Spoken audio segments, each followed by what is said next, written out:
이제 북한산 큰숲 사람의 마을 은평, 이거는 이제 민선 5기 때 예. 우리 도시의 어떤 브랜드 그 BI라고 하죠.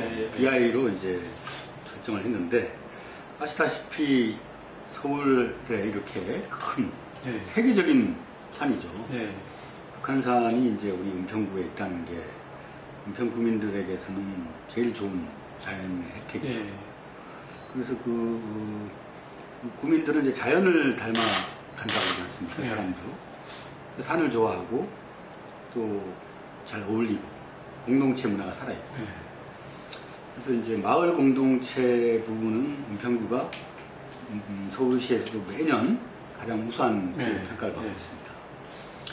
그러니까 저는 구청장으로서 우리 지역의 특성과 주민들의 어떤 그 정서를 고려해서 방향을 제시를 했고, 민과 관이 협치적 입장에서 여러 가지 사업들을 성공적으로 잘 일구고 있다. 너무도 삶의 조건은 열악하지만 우리 다 서민들 아닙니까?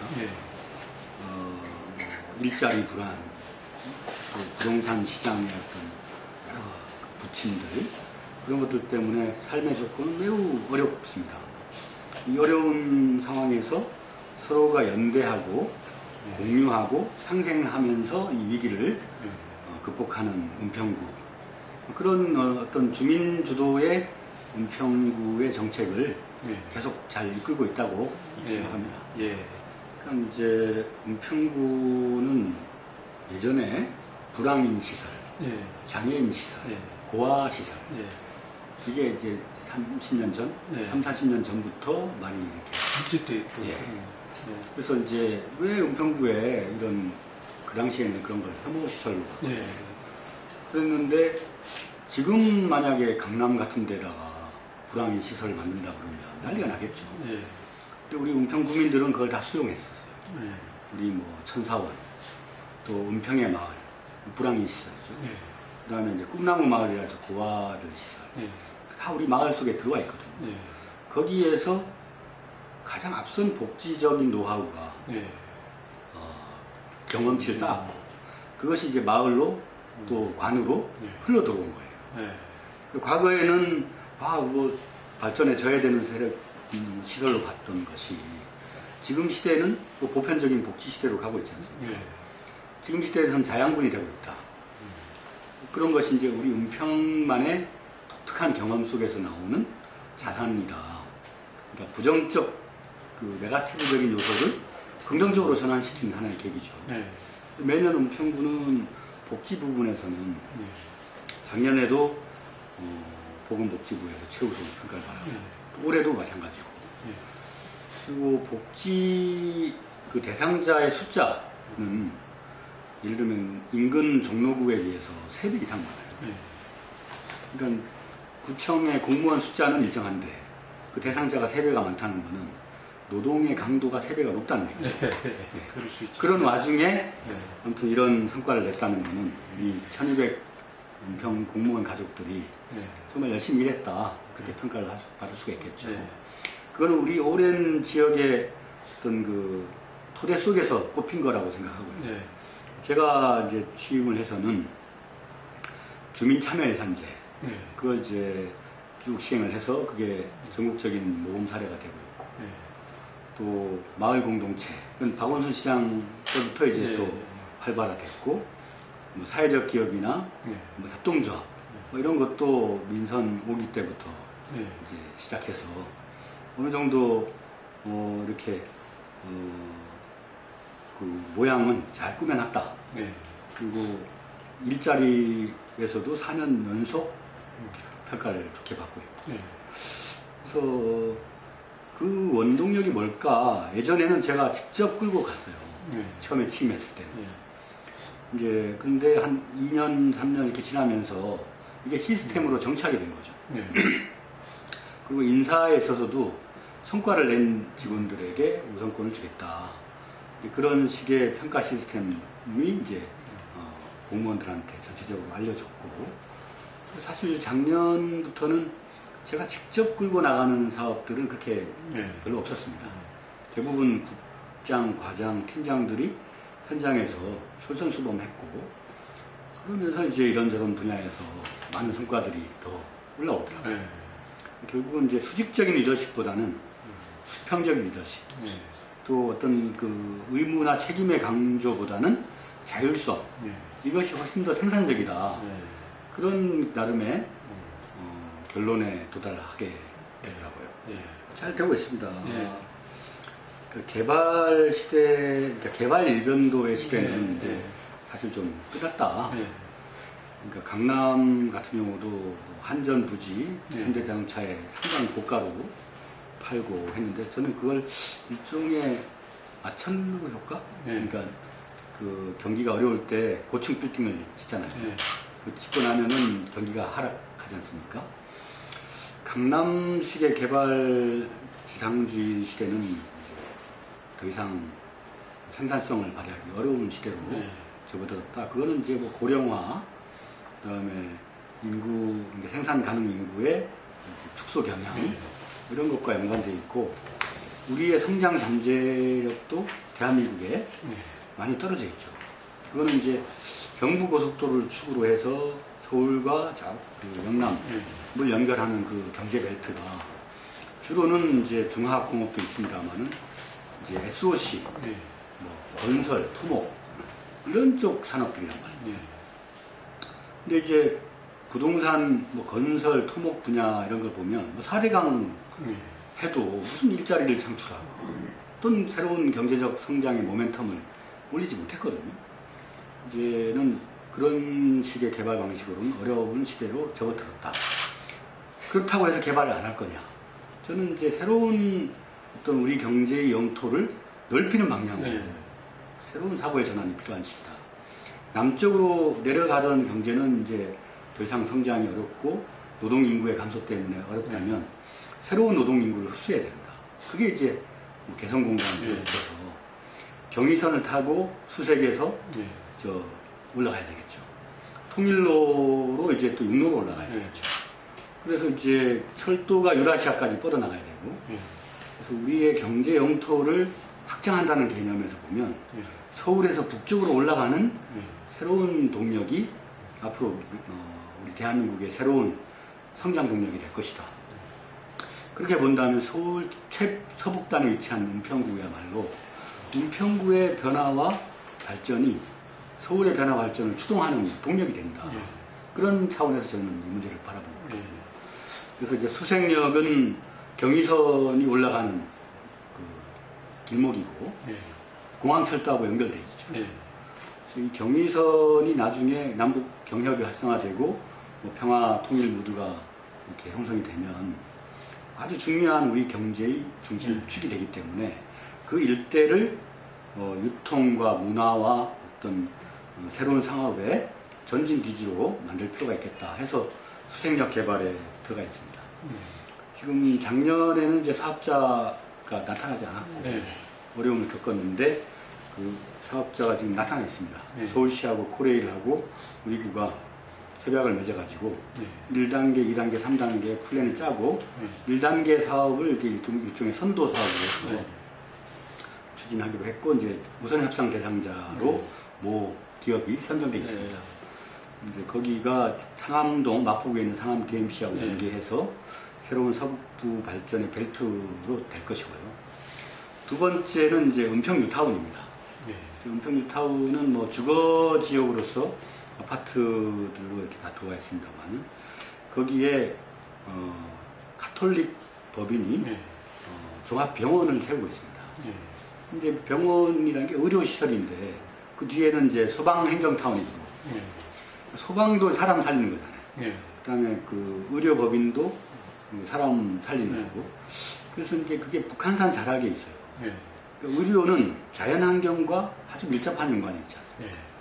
그래서 우리 새로운 의료 관광단지로서의 북한산 자락과 은평 성모병원, 그 계획도 지금 원활하게 추진이 되고 있고요. 세 번째는 서울혁신파크입니다.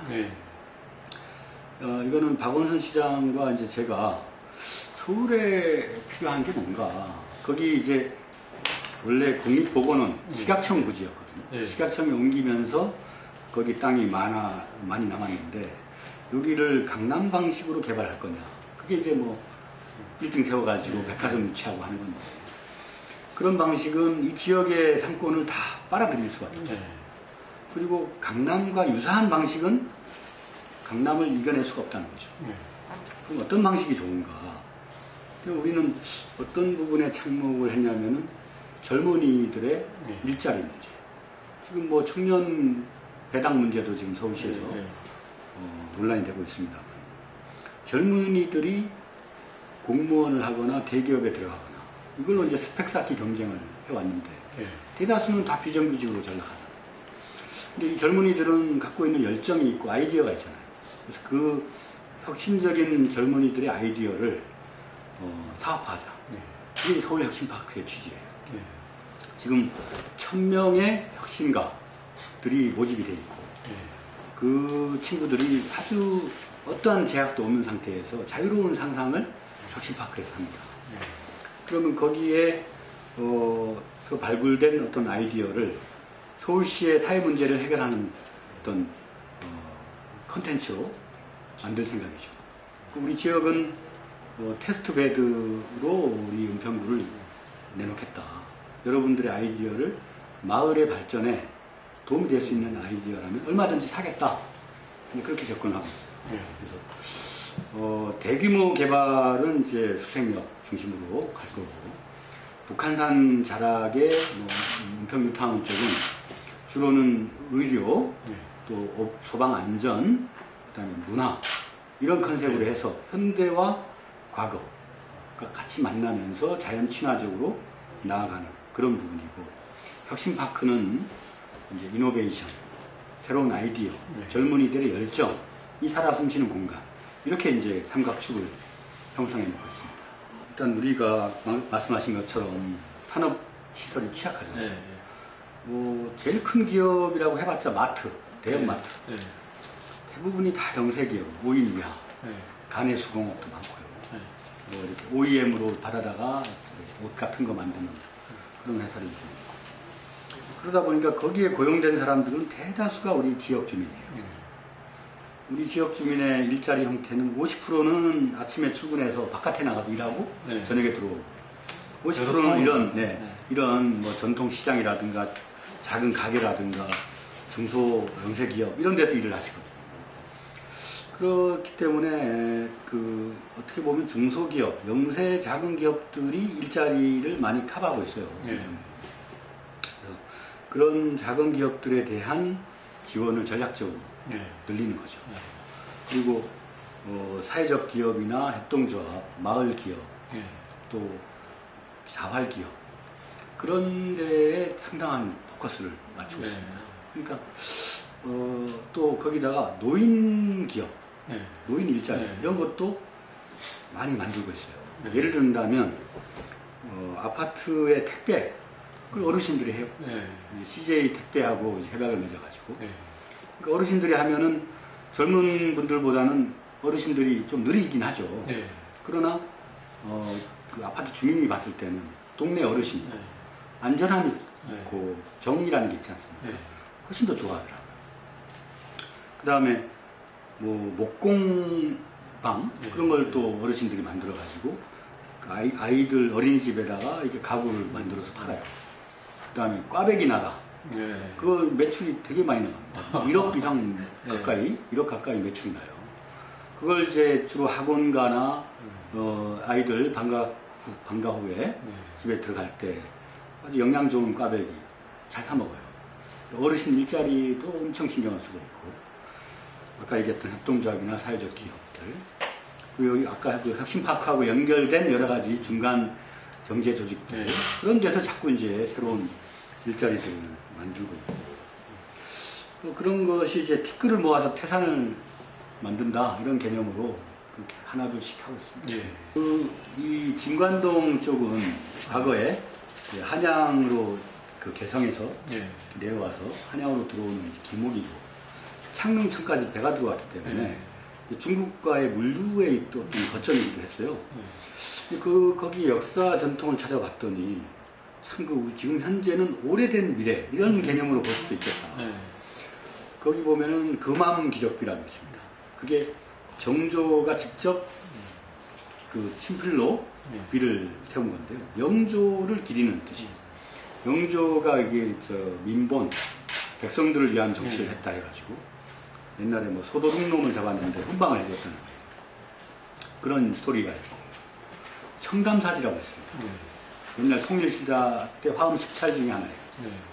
그 이제 화엄 10찰 중에 하나라는 얘기는 화엄의 사상을 전파하는 가장 중요한 요소에다가 설치를 한 일종의 대학이거든요. 거기에 그런 어떤 과거에 중요한 불교 유적지였다. 진관사는 이제 국행 수국제를 했고, 이성계가 조선을 창건하면서 그 수국제로 활용했던 시절이고, 그러니까 대단히 가치 있는 지역이었다는 거죠. 그래서 이제 은평뉴타운으로 개발하면서 주로 현대식 건물이 들어섰지만, 이것만 가서는 안 되겠구나. 우리의 역사와 전통을 현대적 감각으로 살려야 되겠구나. 그래서 이제 한옥마을 개발하고 템플스테이라든가 새로운 역사 문화 상품들을 많이 개발해서 그 일대를 한문화체험특구로 지정을 받았어요. 그리고 한문화와 관련된 박물관도 잘 운영이 되고 있고, 한옥마을은 지금 상당히 많이 올라와 있습니다. 아마 몇 년 안에 젊은이들이 찾는 가장 인기 있는 데이트 코스가 되지 않을까. 한옥은 어른들은 옛것이죠. 옛날에 한옥 많이 봤으니까. 요즘 젊은 사람들은 한옥은 새것이에요. 그러니까 옛것이 새것이라는 차원으로 마케팅을 하는 거예요. 젊은이들한테 너무 인기가 좋거든요. 거기 올라가면 또 진관사에 수려한 또 그 사찰, 또 강원도 못지않은 북한산. 그래서 서울의 젊은이들이 자유를 만끽하면서 아주 고즈넉한 분위기에서 데이트를 즐기려면 은평 한옥마을에 오게 되죠. 그렇습니다. 이제 이전에 우리 구가 마을 속 학교라고 해서 마을의 교육적 자원을 학교에 파견하는 그런 제도를 운영했는데, 그것이 이제 어떻게 확대가 됐냐면 서울시 교육청 조희연 교육감님하고 서울시장님 박원순 시장님하고 자치구들하고 교육혁신지구 사업이라는 게 확대가 됐어요. 그래서 이제 우리 은평구는 당연 교육혁신지구로 지정이 되어 있고, 그래서 아이들하고 학부모들 같이 이 현재 교육의 여러 가지 어려운 점을 해결하고, 또 놀이라든가 체육활동이라든가 특기 이런 쪽으로 아이들의 감성을 좀 더 풍부하게 하는 그런 쪽의 교육들을 열심히 하고 있습니다. 그리고 뭐 자유학기제가 시행된다고 하니까 자유학기제에 대비한 여러 가지 지역 교육 콘텐츠들을 연결하고 있고, 나날이 그 교육혁신지구 사업이 발전하고 있습니다. 마을 교육 순환 자원센터 같은 게 만들어져서 마을 주민들인데 나는 이 재능을 가지고 아이들하고 충분히 어울릴 수 있겠다, 그런 자원들을 상당히 많이 발굴했어요. 거기서도 일자리가 창출되고 있어요. 아이들도 일방적으로 주어져 있는 교육을 수동적으로 받는 것이 아니라 자기들끼리 동아리를 만들어서 우리 이런 거 한번 배워보자. 그래서 그런 걸 가르칠 만한 마을 자원을 찾아서 연결하는. 그리고 뭐 진로 체험이라든가 이런 것도 아이들이 직접 청소년위원회에서 프로그램을 기획하고 예산도 공모 신청해서 따가지고 하고 있고요. 그래서 청소년을 하나의 교육적 대상이라고 하는 그런 관점으로만 보는 게 아니고 스스로 자기 교육의 기회를 창출하는 그런 민주시민으로서 청소년을 바라보고, 또 참여 예산 중에 일부를 청소년들한테 주고 청소년이 참여해서 사업 제안을 하고 투표를 하고 해서 자기들이 추진을 해서 그래서 사업을 선정했어요. 이렇게 서울형 교육혁신지구 사업, 그 다음에 그 청소년 주도의 참여 예산 사업, 이런 것들을 통해서 우리는 자원은 적지만 주도성이나 적극성으로 그걸 충분히 만회하고도 남는 은평의 교육 환경을 만들고 있습니다. GTX라고 했죠. GTX. 급행 광역 철도망. 그게 이제 저기 일산 킨텍스하고 연신내, 은평구에 있는 연신내 서울역, 삼성역까지 연결. 네. 그게 아마 초고속이니까 뭐 20분 정도면 네. 저 강남에서 일산까지. 그렇죠, 그게. 네. 엄청난 속도로 지하 수십 미터에서 가거든요. 그 계획이 있어요. 그 옛날에 김문수 지사 시절에 그 하겠다고 네. 해가지고 네. 이게 쭉 돌아가지고 용인으로 해갖고 수원까지 가는 그런 그거죠. 그러니까 그게 목표로는 구축이 된다면 이제 일단은 킨텍스까지 가겠지만 네. 향후에는 그게 북으로 올라가요. 파주만 이쪽 네. 지나가지고. 네. 네. 그리고 이제 신분당선이 네. 원래 이제 성남 분당에서 강남을 거쳐가지고 지금 양재까지죠. 네. 용산 갈 계획이었죠. 네. 근데 그 용산 그 역세권 개발이 좌초가 되면서 네. 그거를 시청 광항으로 땡겨가지고 네.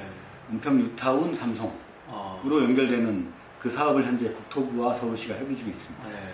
서울시장이 이제 공약을 했고요. 저도 그 공약을 했는데 뭐 그것이 되어야만 이 은평 뉴타운과 저쪽 지축 삼성원은 그런 LH공사가 조성한 신주거지의 그 교통 수요들을 이제 소화할 수 있는 거죠. 그래서 사실은 이제 그 신분당선 연장 계획이 꼭 필요한 것이 그 3호선도 이제 상당히 포화 상태가. 그럼 4호선이 또 너무 돌아가서. 그렇죠. 네. 여기서 강남 가려면은 그 50분? 네. 상당히 오래 걸리는데 신분당선을 연결하면은 절반 정도로 속도가 단축되죠. 근데 이제 지금 통일로 정체 현상이 좀 심각합니다. 그렇죠.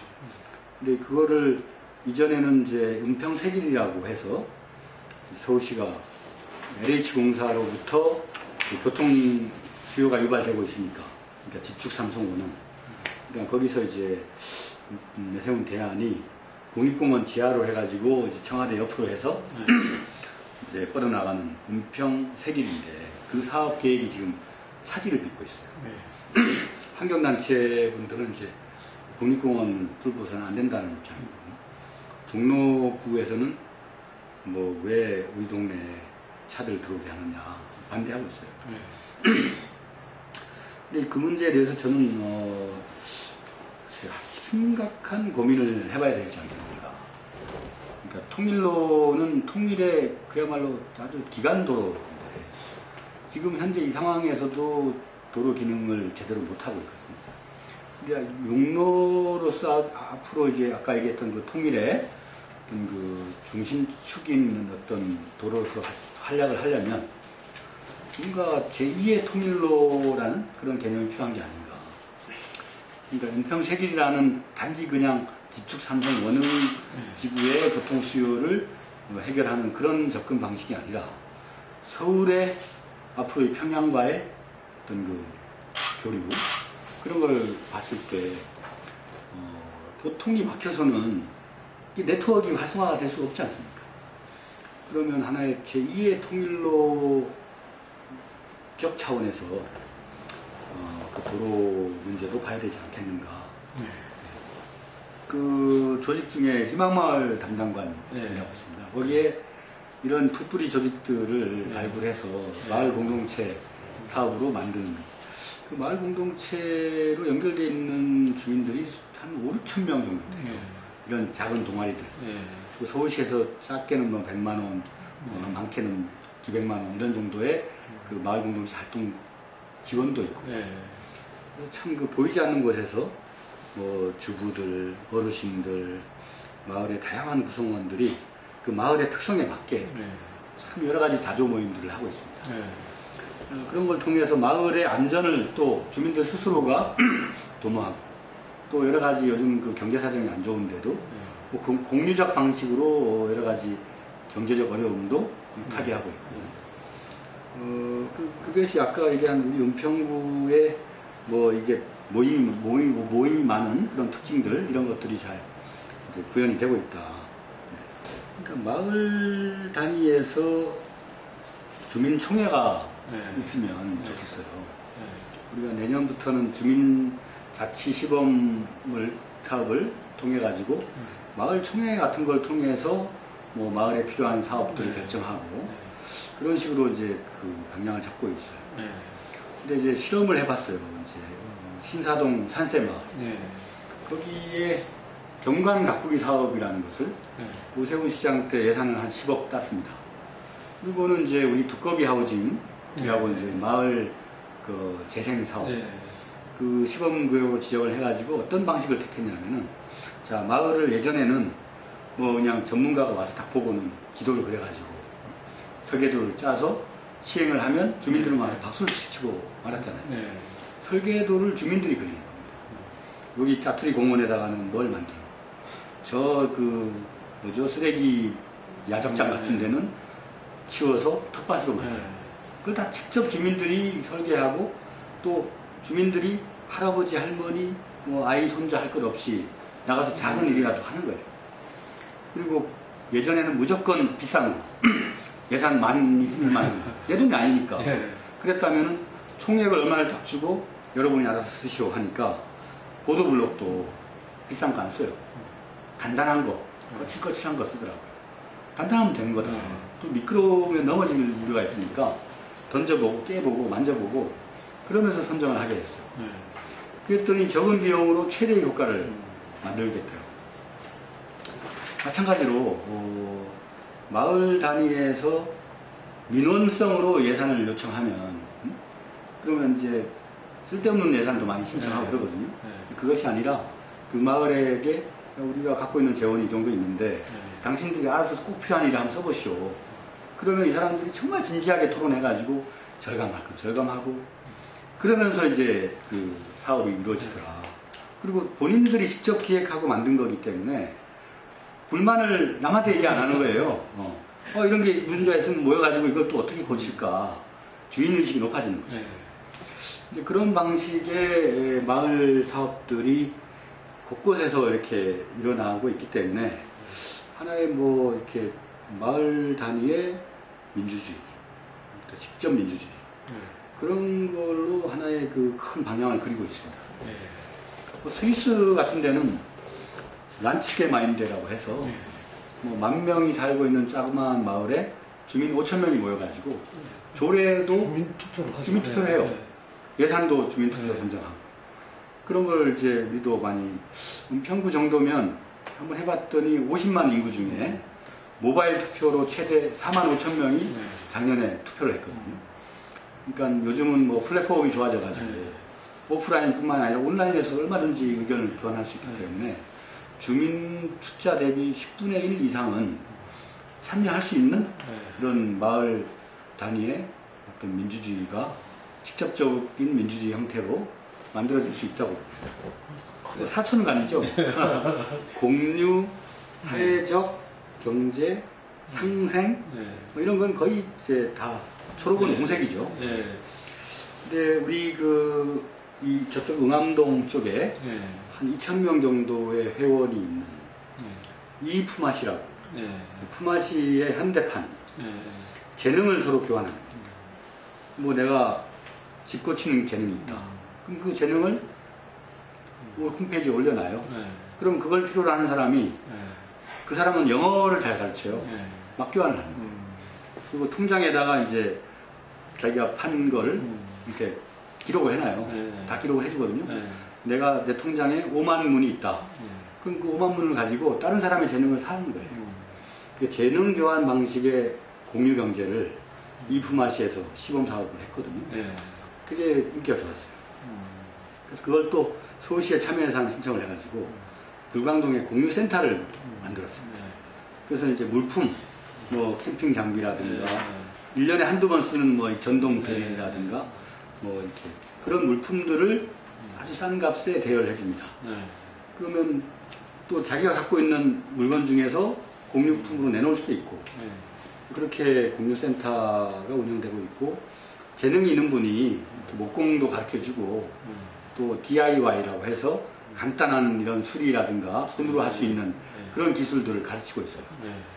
우리가 뭐 이가 없으면 잇몸으로 요즘 뭐 소비자가 뭐 빚 갚느라고 가계부채 때문에 이 제대로 애들 뭐 학원에 못 보내고 그런다는 거 아닙니까?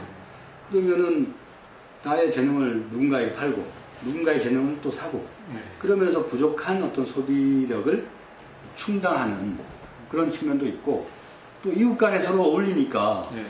그 관계에 의한 행복 지수가 올라갈 수 있거든요.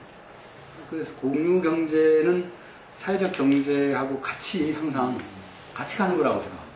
사실 내년에 우리 국가 사회적 경제 기금으로 네. 30억의 예산을 예. 기금으로 편성을 했어요. 예.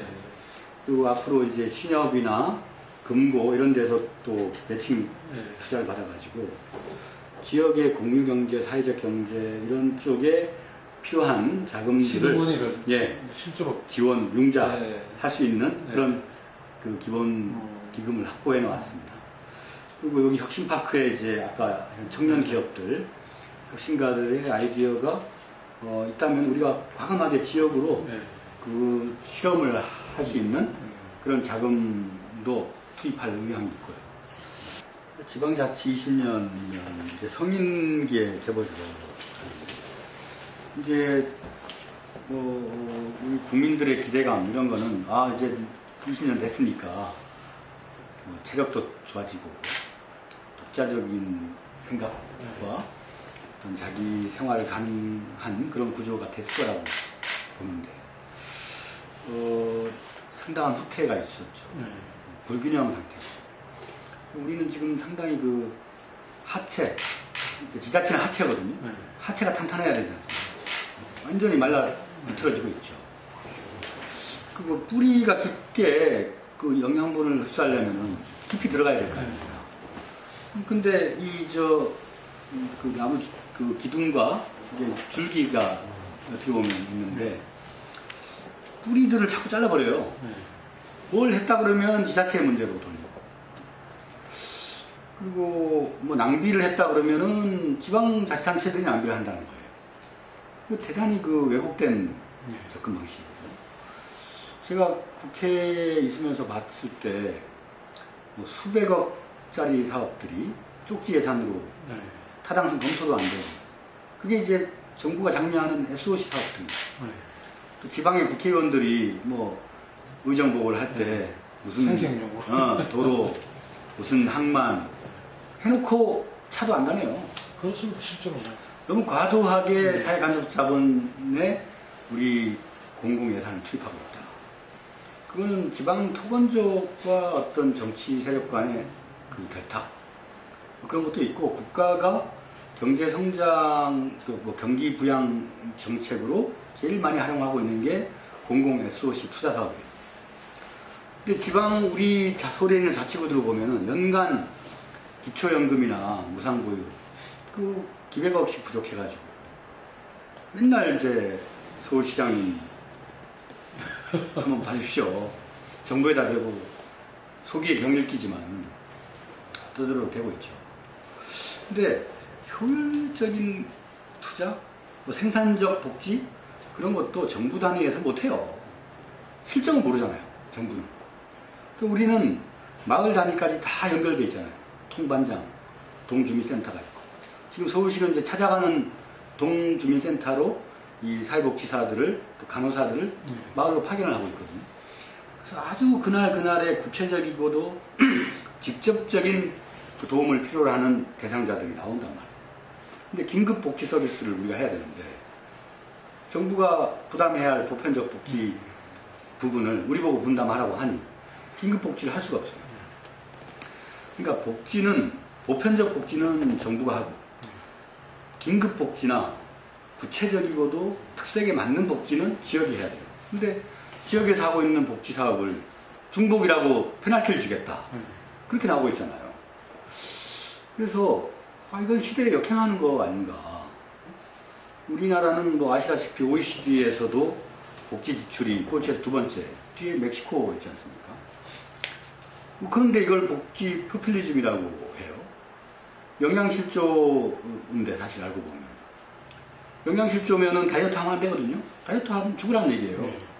영양실조에다가는 맞춤형으로 더 체력을 보강시킬 수 있는 그런 지원을 더 해요.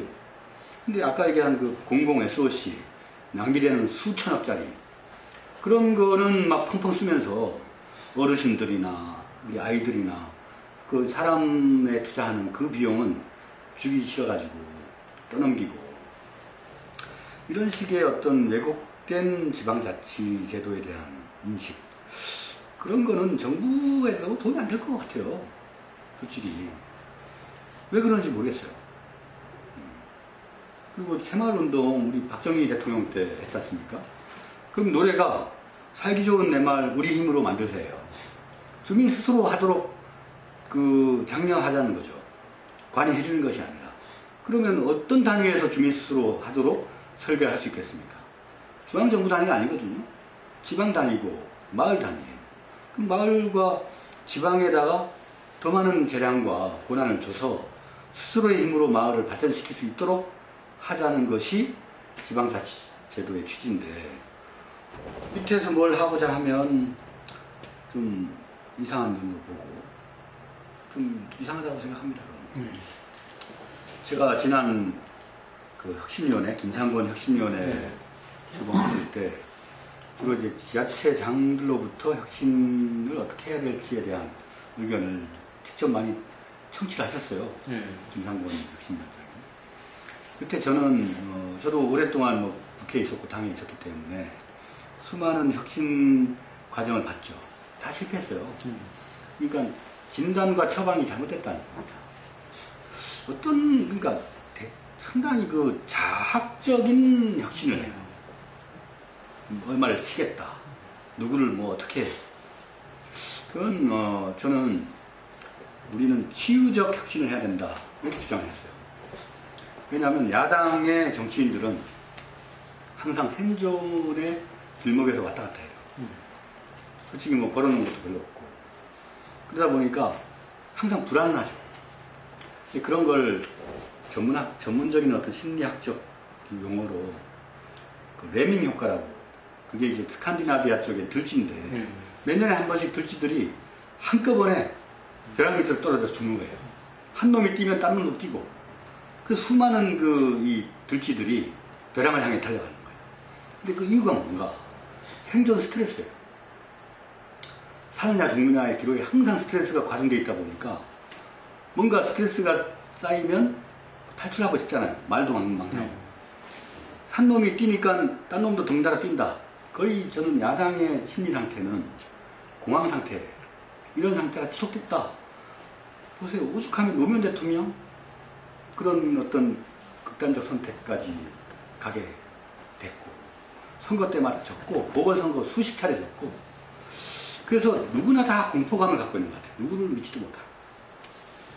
그 정동영 의장이 그 노무현 대통령 참배 갔다가 막 공격받고 못했잖아요. 근데 나중에 이제 정청래 의원이 이제 아고라에 글 올린 걸 봤는데 그 정 의장이 원래 밤늦게 12시에 그 봉화마을 묘지에 와서 참배를 하고 그렇게 우자가 갔다고.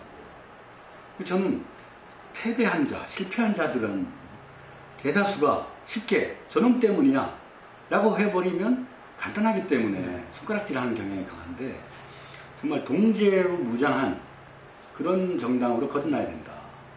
그것이 바탕이 됐을 때 나에게 헌신과 희생을 요구하면 그게 수용이 되는 거죠. 근데 이제 솔직히 그런 정도의 진단과 처방을 할 수 있는 어떤 전문가가 없는 거죠. 그래서 저는 뭐 행동심리학자라든가 치유 전문가라든가 그런 사람들이 혁신위에 들어와야 된다 그랬어요. 근데 그런 준비가 안 돼 있었던 거예요.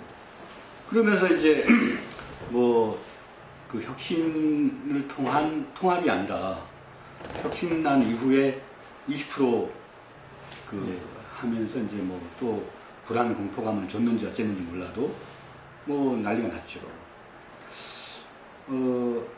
그런 측면에서 보면 아쉬움이 있고요. 다만 내 고통이 있다 해서 나의 고통만 모든 조직의 어떤 다른 과제보다 우선적으로 생각한다면 그건 공인이 아니고 사인이죠.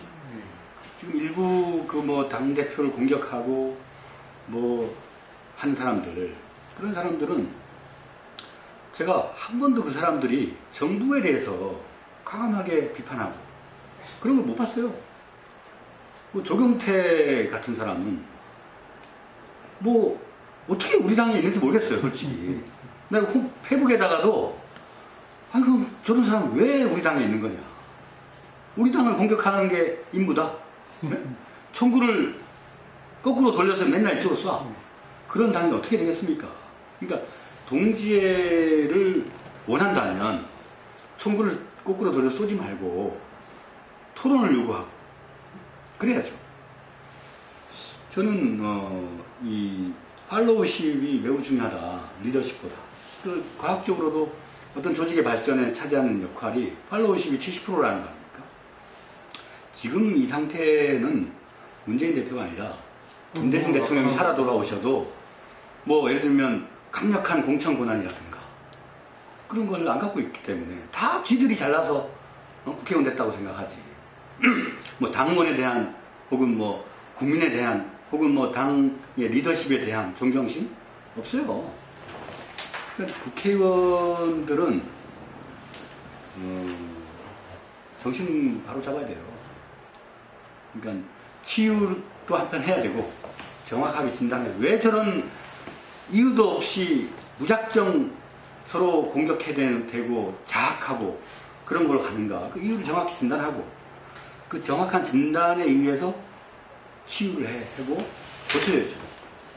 그 다음에 치유가 불가능한 사람은 정치하면 안 돼요. 그렇죠? 그래서 자발적으로 내가 어떤 문제가 있었구나 하고 고칠 수 있게 해야죠.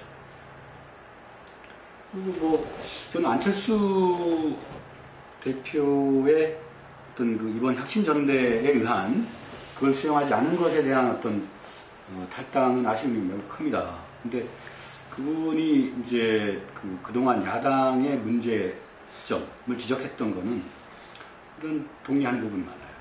이념의 과잉, 실천의 부재, 이걸로 대표되거든요. 지금은 실용의 시대고 생활정치의 시대거든요. 근데 큰 어떤 담론은 누구나 주장할 수 있지만 구체적으로 국민의 먹고 사는 문제에 대한 해법을 제시하는 것, 그런 능력이 매우 부재하거든요.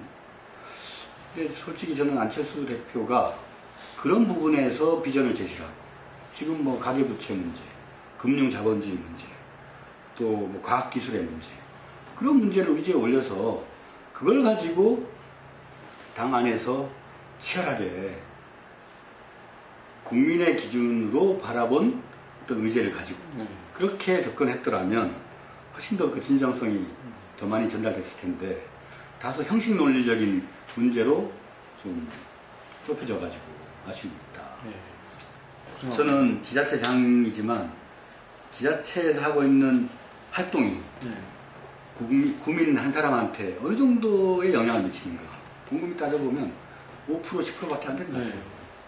노동시장 그건 다 이제 정부가 어떤 정책을 펴느냐에 달려있고 뭐 이게 가계부채라든가 이런 것도 다 금융에서 움직이고 그래서 이 국가의 개혁 없이 지방민의 삶의 개혁을 담보할 수 있는가? 못한다 이거. 정말 우리는 사고 처리반이죠. 뭐 노동시장에서 이탈해가지고 실업자로 전락했는데 뭐 도저히 구제할 수 있는 사람이 없다면 우리가 손을 뻗치거든요. 우리는 그런 역할을 한 말입니다. 근데 지금 이 시대는 일할 자유가 박탈된 사회잖아요. 뭐 송곳이라는 드라마에서 보여지듯이 노조 만들면은 잘라버리고 또 아픔을 겪고 있어서 아프다고 소리치면은 소요를 익힌다고. 어떻게 우리 사회가 이렇게 가는 겁니까? 나는 정말 이해할 수 없어요.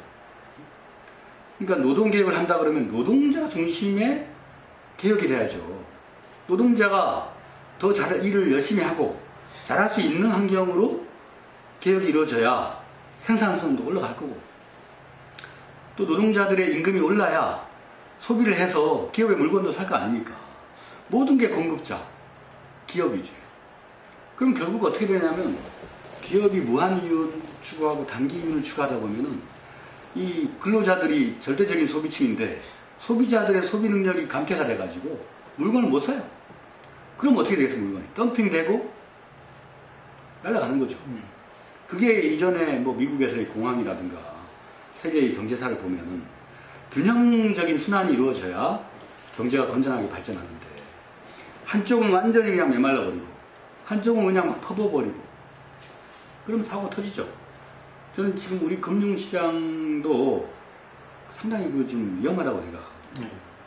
뭐 정부가 지금 뭐 국회에다가 주권 상정하라고 그거는 지금의 우리 경제의 어떤 문제점을 치유하는 그런 수단이 아니고 그 문제를 가중시키는 법안들, 노동개혁 법안도 노동자의 그 노동 의욕을 죽이고 사용자의 일방 또 뭐 초국적 금융자본의 일방의 이익에 부합하는 법안들을 놓고 지금 현재 경제 위기를 해결하는 법안이다. 경제 위기를 가중시킨 법안이다.